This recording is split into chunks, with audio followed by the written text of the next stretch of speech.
right now it's very apparent that the situation between Moscow and, let's face it, the United States, and therefore by proxy NATO, is starting to reach a fever pitch. Already, U.S. weapons have made their way into Ukraine to stop the Russian, I wouldn't call it annexation of certain territories, but the fact that certain territories, Donbass, Crimea, etc., had actually voted to leave Ukraine in order to avoid being part of a neo-Nazi government, and chose to rejoin Russia as they historically actually had been. Here's the thing. The situation, as I said, is starting to get out of control. Threats are being thrown left and right. Accusations are being made left and right saying that Russia wants to annex Ukraine. We see that just isn't true. Russia is just preparing to defend the areas that have chosen to rejoin Russia. Which, if they freely do choose to join Russia, which they did, then Russia has every right, if not a moral obligation, to defend these people from the neo-Nazis in Ukraine who are simply acting as a U.S. proxy. So it's very interesting, the U.S. complaining that Russia is allegedly trying to build a puppet government in Ukraine, when that is all the United States government has done for what? Nigh on a century? Even longer? But what makes part of this more complicated is energy resources, as it tends to complicate basically everything in the world. And if there's any industry that gets itself wrapped up in politics, aside from weapons manufacturing, that would be energy.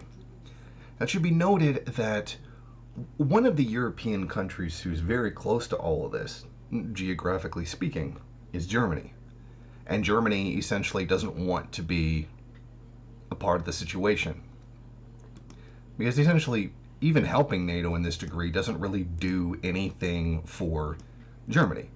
And not to mention that it's kind of a big deal when most of their energy, that being natural gas, is coming from Russia.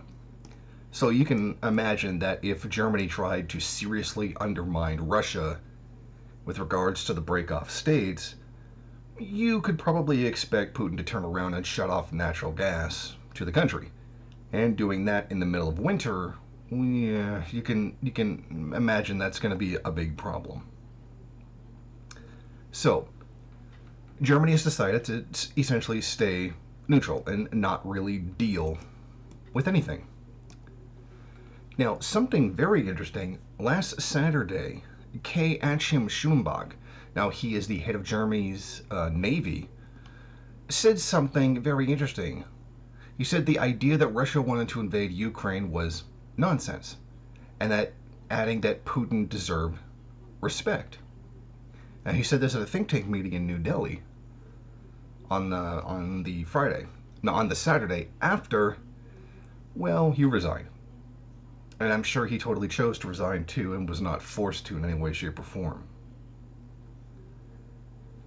Now, that's very interesting.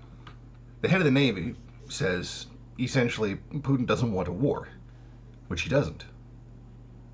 Just wants to be able to integrate the break-off states the way that they have every right to be integrated into.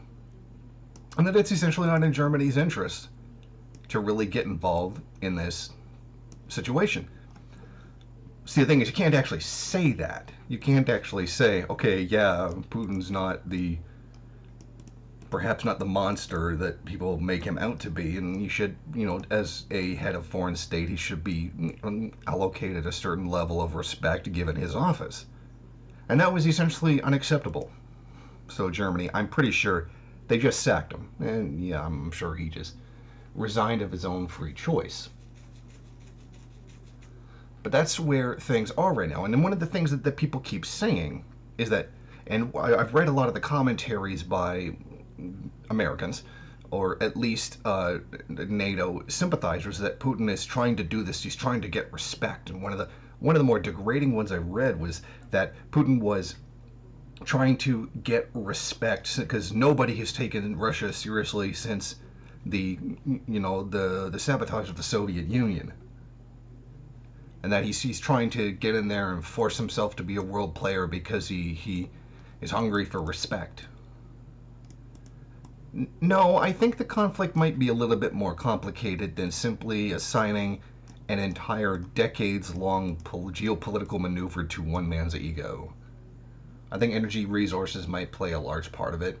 I think Russia helping Syria defeat US backed forces in the country may have something to do with it. It's insulting and frankly childish to even refer to this as something that's completely limited to Putin's ego. But that is the kind of propaganda that we are going to see in this case coming out of the United States. Remember, it is constantly said that Putin wants to invade Ukraine. Well, no, he wants to rightfully take the break-off states. Now, of course, it is in Russia's interest to have as much Ukrainian territory or formerly German territory as possible, as Ukraine has always been a very important nexus point between any conflicts between the West and the East. Any kind of major war that's involved in East-West dynamic has gone through Ukraine as a result of its geographical position between Europe and Eurasia. So it's perfectly reasonable that both the United States and Germany would want control over an area that is essentially the line between the two. So I understand the geopolitical consequences of that. But what's important here is that the people of Donbass, Crimea, etc., Novorossiya, have legitimately voted to leave Ukraine and rejoin Russia. And I think that's what's important here, is that is what the people want. The people want to leave Ukraine because it's dominated by neo-Nazis very openly. One of the big links to neo-Nazis is Chrystia Freeland, the former foreign minister for Canada, who was literally the granddaughter of a massive neo-Nazi from Ukraine, which I'm sure that was, I'm sure that was just a coincidence. So, I think in the end, in many people and certain journalists simply fawning over Putin, maybe it's their job, are taking the wrong position. When you just simply hate Russia or you simply hate the United States, that can be a personal opinion and a subjective preference. But what's important here is that it really is the rights of the people in Donbass, Donbass, Novorossiya, Crimea, etc., who should be respected here. And their choice is to rejoin Russia. And it is in the interests of Russia for those break-off states to join. And it goes against the interests of NATO to have those two break off. But for me, what's important is what those people want. And what those people want should be respected.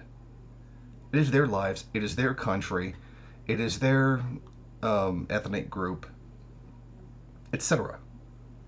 And I think that's what it should come down to. This is the case where the United States is wrong. And the United States, what's wrong is in favor of U.S. interests. And what's right goes against their interests.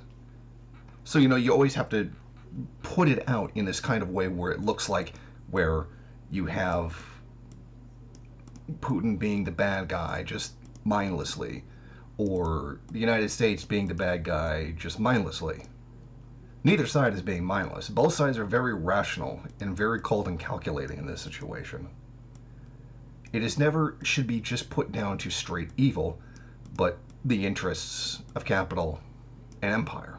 Because when you just start going down to one thing is just simply evil and one thing is simply good, you lose the ability to critically analyze both sides in a situation, in a contradiction like this between national capitals, that being the United States and to some degree the collection of NATO against Russian interests.